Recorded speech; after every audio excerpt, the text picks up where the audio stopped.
Assalamualaikum warahmatullahi wabarakatuh. Soalan yang bertanya, adakah sentuh kemaluan ini tidak membatalkan wuduk atau membatalkan wuduk? Bolehkah kita ikut pendapat yang mengatakan tidak batal sedangkan kita sudah tahu dalil-dalil dan pendapat dari mazhab-mazhab yang lain? Dan yang kedua, kenapa makan daging unta sahaja yang membatalkan wuduk? Untuk soalan yang pertama, persoalan menyentuh kemaluan apakah membatalkan wuduk ataupun tidak? Persoalan ini menimbulkan perbezaan pendapat di kalangan ulama. Persoalan ini menimbulkan perbezaan di kalangan ulama, dan dia ada beberapa pandangan. Cuma pandangan yang dinilai agak kuat di sisi sebahagian ulama, iaitulah ada dua pandangan. Pandangan pertama mengatakan menyentuh kemaluan itu membatalkan wuduk. Pandangan yang pertama ini mewakili pandangan ulama majoriti, mereka dari kalangan ulama mazhab Maliki, demikian juga mazhab Syafi'i dan mazhab Hambali. Inilah juga pandangan yang dipilih oleh Al-Imam Asy-Syaukani dan dipilih oleh, kalau di kalangan ulama yang kemudian, iaitulah Syekh Abdul Aziz Abdullah bin Baz rahimahullah. Antara dalil mereka iaitulah salah satunya hadis daripada Nabi SAW yang diriwayatkan daripada Busrah binti Safwan. Seorang perempuan yang meriwayatkan hadis ini, seorang perempuan yang bernama Busrah binti Safwan, yang mana beliau berkata beliau pernah mendengar Rasulullah SAW bersabda, "Man massa dzakarahu falyatawadda." Sesiapa yang menyentuh kemaluannya, maka hendaklah dia berwuduk. Jadi ini antara dalil yang dipegang oleh ulama yang pertama ini, mengatakan menyentuh kemaluan itu membatalkan wuduk. Manakala pandangan yang kedua berpandangan ia tidak menyentuh kemaluan tidak membatalkan wuduk. Menyentuh kemaluan tidak membatalkan wuduk. Pandangan kedua ini mewakili pandangan ulama mazhab Hanafi.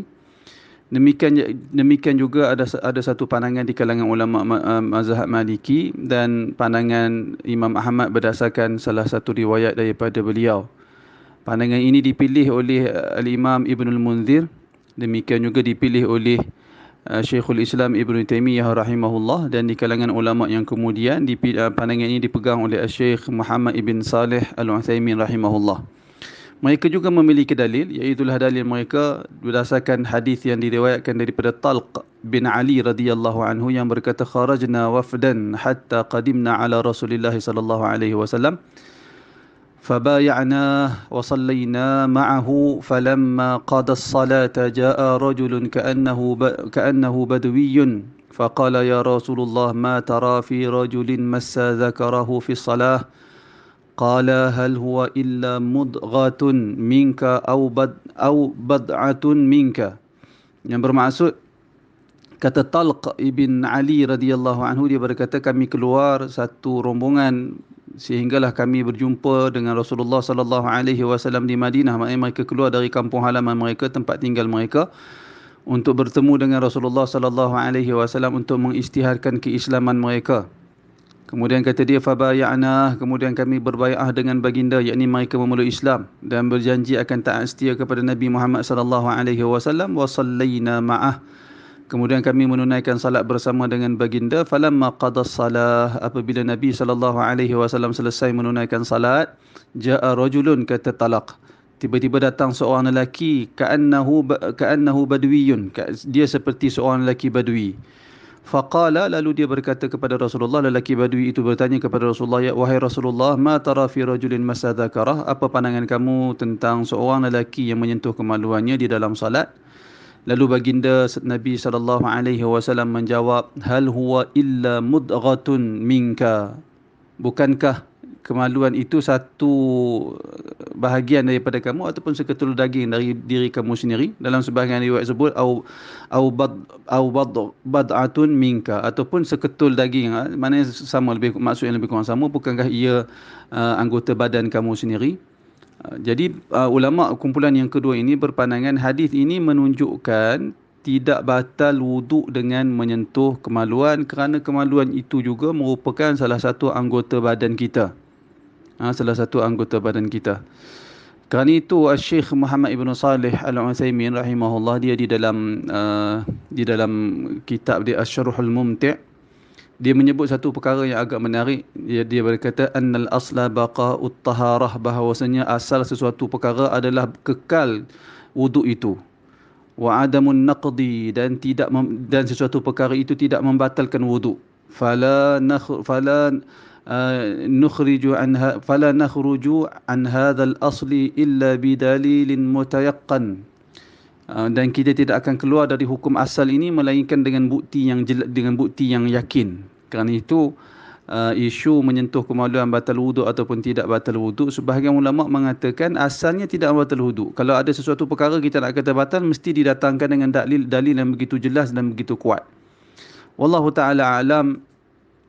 Saya cenderung kepada pandangan yang kedua ini, akan tetapi saya ada membaca fatwa dari Al-Qaradawi yang menyebut menyentuh kemaluan tidak membatalkan wudu, akan tetapi bagi sesiapa yang nak berwudu itu amalan sunat dia, ataupun itu yang terbaik bagi keluar dari perbezaan pendapat di kalangan ulama. Akan tetapi wallahu taala alam, pandangan yang lebih kuat pada penilaian saya yang terhad ini, pandangan yang kedua, iaitulah tidak membatalkan wudu.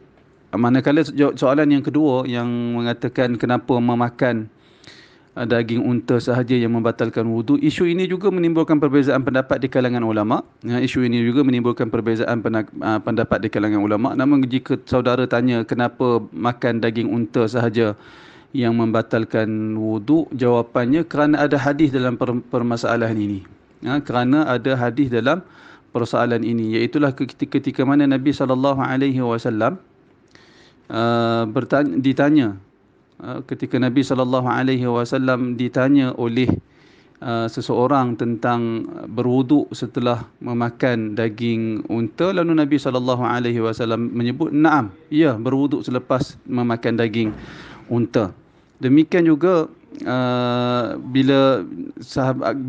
apabila orang tersebut bertanya kepada Nabi apakah berwuduk selepas memakan daging kambing, Nabi SAW menyebut liman sya', bagi sesiapa yang mahu makan, bagi sesiapa yang mahu berwuduk selepas memakan daging kambing, maka jika dia mahu berwuduk, berwuduklah. Perbezaan jawapan Nabi ini menunjukkan apabila memakan daging unta, maka wajib ke atas seseorang itu berwuduk. Hadis yang saya masukkan iaitulah antaranya diriwayatkan oleh Imam Muslim, hadis daripada Jabir bin Abdullah, yang mana beliau berkata, Su'ilan Nabiyyu sallallahu alaihi wasallam ana tawadda min luhumil ibil. Pernah ditanya kepada Nabi sallallahu alaihi wasallam, apakah kami perlu berwuduk selepas memakan daging unta? Qal, baginda bersabda, na'am, ya, berwuduk selepas memakan daging unta. Qal, kemudian orang itu bertanya lagi, ana tawadda min luhumil ghanam, apakah kami perlu berwuduk selepas memakan kambing? Kata baginda, in syi'ta, jika kamu nak berwuduk, berwuduklah. Ada pilihan. Wuduk tidak batal dengan memakan daging kambing. Tetapi makan daging unta, Nabi kata na'am, ya, berwuduk, menunjukkan wuduk itu batal pada penilaian sebahagian fuqaha. Hadis yang saya baca sebentar tadi yang diriwayatkan daripada Jabir ada di dalam Sahih Muslim. Demikian juga hadis yang diriwayatkan yang diriwayatkan oleh Al-Bara, sahabat Nabi Al-Bara ibnu Azib, kata beliau, su'il, Nabi SAW pernah ditanya an luhumil ibil, berkaitan dengan daging unta. Qala, lalu baginda bersabda, tawadda'u minha, hendaklah kamu semua berwuduk selepas memakan daging unta. Wasu'il an luhumil ghanam, kemudian Nabi SAW ditanya tentang makan daging kambing, faqala la yatawadda, lalu Nabi bersabda tidak perlu berwuduk. Hadis ini diriwayatkan oleh Imam Abu Dawud, demikian juga Imam Tirmizi, dan dinilai sahih oleh Al-Imam Ahmad, demikian juga Ishaq ibn Rahawai. Jadi dalil hadis ini menunjukkan perlu. Kalau ditanya kenapa perlu berwuduk selepas makan daging unta, maka kerana ada hadis. Kerana ada hadis. Barangkali orang bertanya, kenapa ada perbezaan pendapat dalam masalah ni Ustaz? Maka jawabnya kerana perbezaan penilaian. Sebahagian ulama mengatakan hukum dia telah mansuh. Manakala sebahagian beranggapan tidak mansuh lagi, bahkan hukumnya kekal kerana ia termasuk perkara-perkara yang diberitahu oleh Nabi SAW di akhir, di penghujung pensyariatan Islam, ataupun di penghujung usia baginda Nabi Muhammad SAW. Maka kekal perkara ini perkara yang menimbulkan perbezaan pendapat di kalangan ulama. Wallahu a'lam.